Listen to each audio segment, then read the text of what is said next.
Bonjour et bienvenue dans ce nouvel épisode solo de Paroles de Burnout. Alors, on parle souvent du burn-out comme d'un problème psychologique, mais si je te disais que ton corps en sait souvent plus long que ta tête, que la fatigue, les tensions, les insomnies ou au contraire l'hyperactivité du corps sont autant de signaux qu'il faut entendre, non pas à la place de ton esprit, mais avec lui.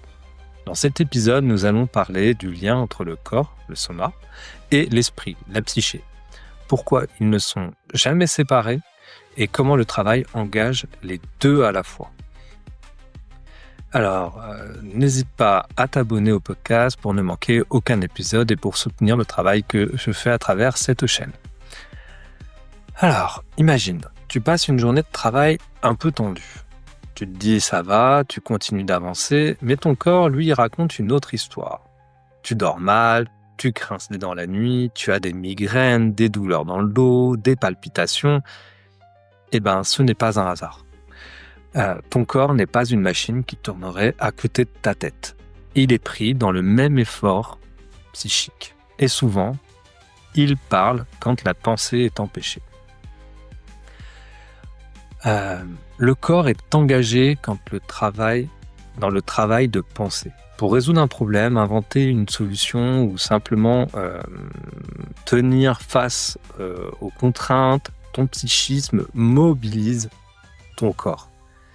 La tension musculaire, le souffle, le rythme cardiaque, tout cela participe.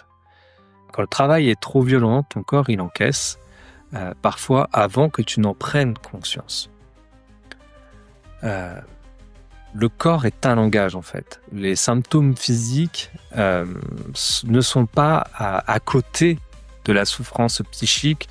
C'est un peu d'ailleurs pour ça que de vouloir séparer la santé en deux éléments, avec d'un côté la santé physique et d'un côté la santé mentale, est vraiment une vue de l'esprit qui ne correspond pas à la réalité de ce qu'est la santé, qui est une entité unique avec vraiment le corps et le psyché, le psychisme dans son entièreté ensemble agissent sur la santé en fait. Les symptômes physiques que l'on peut rencontrer sont une expression aussi de la santé mentale. Insomnie, douleur, crise d'angoisse, troubles digestifs, ce ne sont pas simplement des pannes mécaniques du corps qui n'arriveraient plus à fonctionner.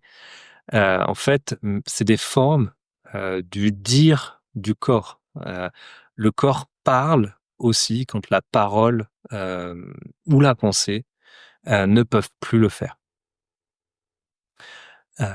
Soma et psyché, en fait, c'est une même réalité. La séparation entre le corps et l'esprit, comme je dis, est une illusion, en fait. Au travail, on engage son intelligence, mais aussi toute son énergie corporelle, affective, est engagée tout autant que l'esprit et l'âme qu'on met dans ce qu'on fait, passe par aussi le corps qui s'engage dans l'activité que nous avons à réaliser. Ton identité elle-même est prise dans cette unité. Ce que tu veux au travail peut te rendre malade dans ton corps, pas simplement mentalement ou créer simplement des dépressions physiques, psychiques, quoi. Je veux dire, c'est vraiment l'ensemble de l'être, aussi bien dans sa dimension corporelle que dans sa dimension psychologique, que nous sommes affectés. La santé, ce n'est donc pas seulement ne pas être fatigué, c'est une articulation vivante entre le corps et l'esprit.